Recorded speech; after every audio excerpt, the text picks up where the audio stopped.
Trust is such a fragile thing, isn't it? I never realized how fragile until I started noticing the cracks in my marriage to Sarah. For years, I believed we had a solid foundation. We weren't perfect, no one is, but we loved each other, and that love had carried us through life's challenges. At least, I thought it did. Sarah and I met in college. I was studying computer science, and she was an English major who spent her afternoons poring over thick novels in the campus library. I was drawn to her sharp wit, her ability to find beauty in the mundane, and the way her laugh could turn the dullest day into something magical. She was everything I never knew I needed.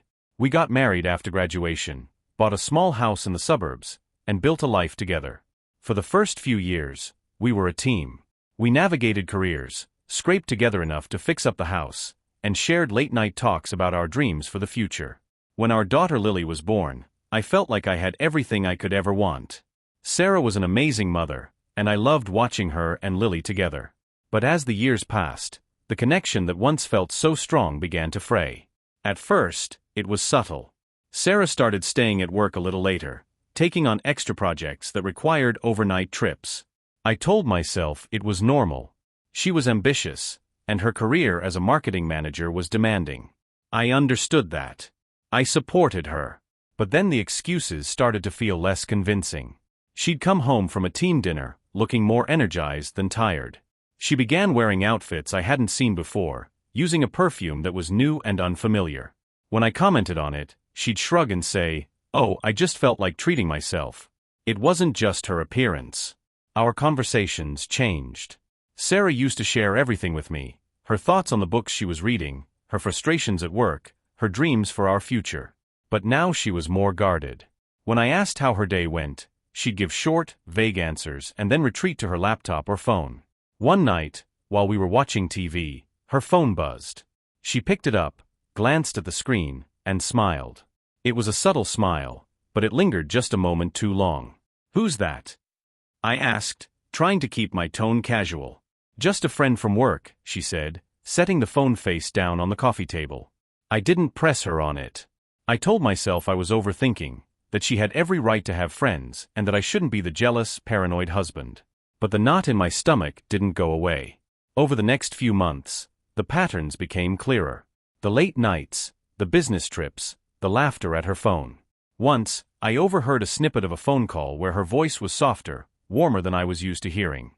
"Who were you talking to?" I asked when she hung up. "Oh, just one of the guys on my team," she said breezily. "We're working on a big project, and he had some last-minute questions." I wanted to believe her. I wanted to trust the woman I had built my life with. But the doubts kept growing. Then came the night I found the receipt. Sarah had been out late again, supposedly at a client dinner. She came home around midnight, kissed me on the cheek, and went straight to bed. The next morning, I was cleaning out the kitchen counter and noticed a folded piece of paper near the fruit bowl. It was a receipt from a high-end restaurant in the city, dinner for two. The date matched the night she said she was meeting a client.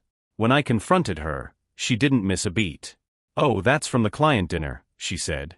"We wrapped up a big project, and I took him out to celebrate. Nothing to worry about." Her explanation was so smooth, so confident, that I almost believed her.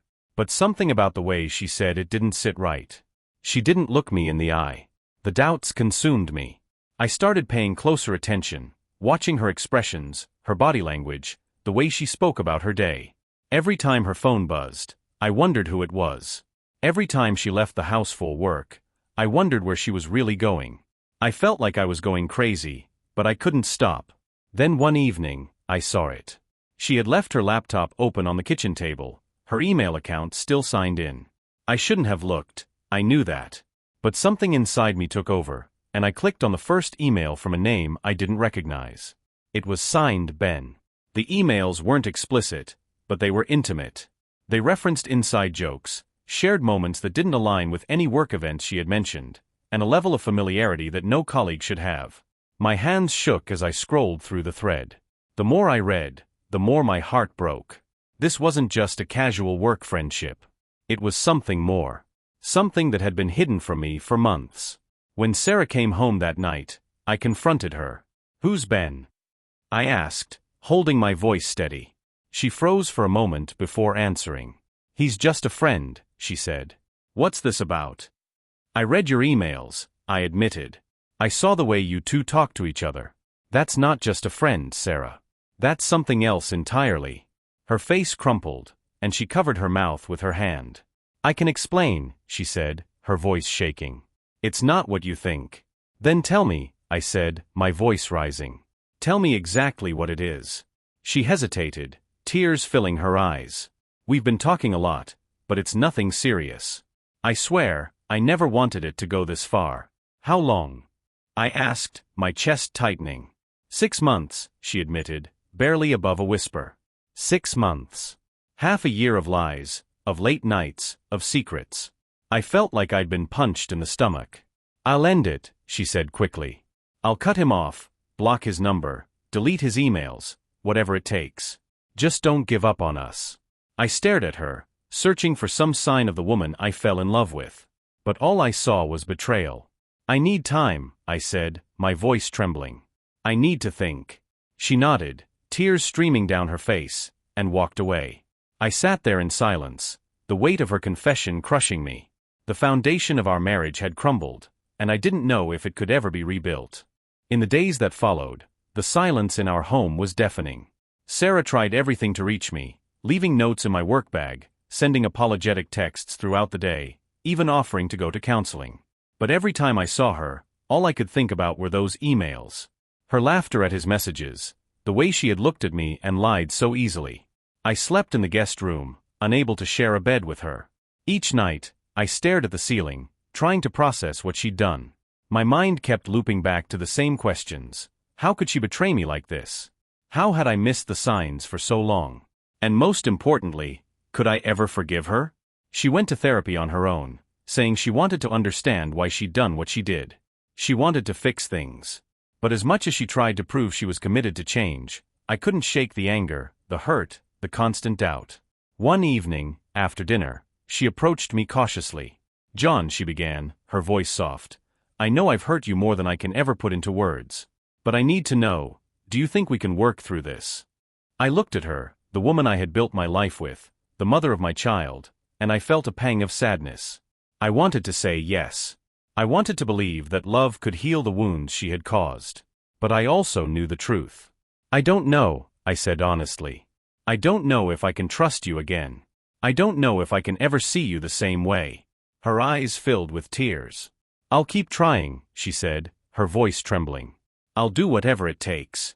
And she did try.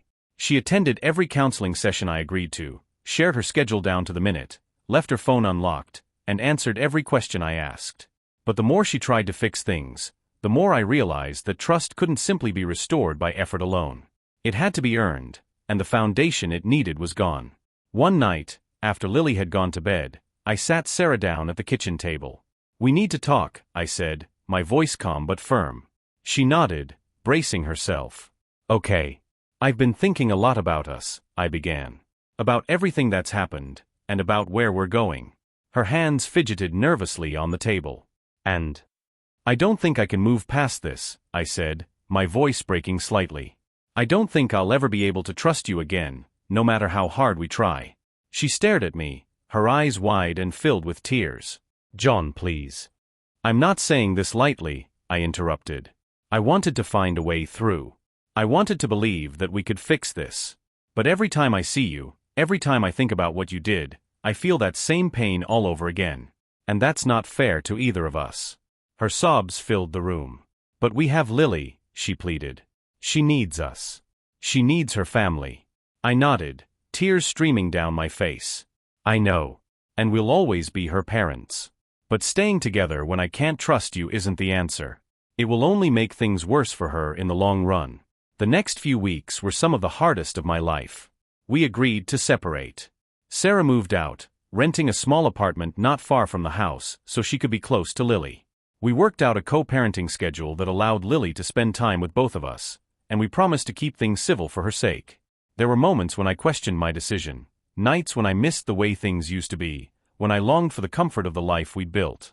But then I remembered the betrayal, the lies, and the way it had all unraveled. I reminded myself that staying in a broken marriage wouldn't bring back the trust that was gone. In the months that followed, I focused on rebuilding my life. I poured my energy into my work, spent quality time with Lily, and sought therapy to process the pain. Slowly, I began to heal. Eventually, I met someone new, a woman who was honest, kind, and patient. She understood my hesitation, my need to move slowly. With her, I found something I thought I'd lost forever: the ability to trust, to love without fear, to feel secure in a relationship. Looking back, I realized that Sarah's betrayal, as devastating as it was, taught me important lessons. It showed me the value of honesty, the importance of communication, and the strength to walk away when something is truly broken. Years later, I'm in a place I never thought I'd reach. The scars remain, but they've faded. I've found peace, love, and a future I can look forward to. And for that, I am grateful.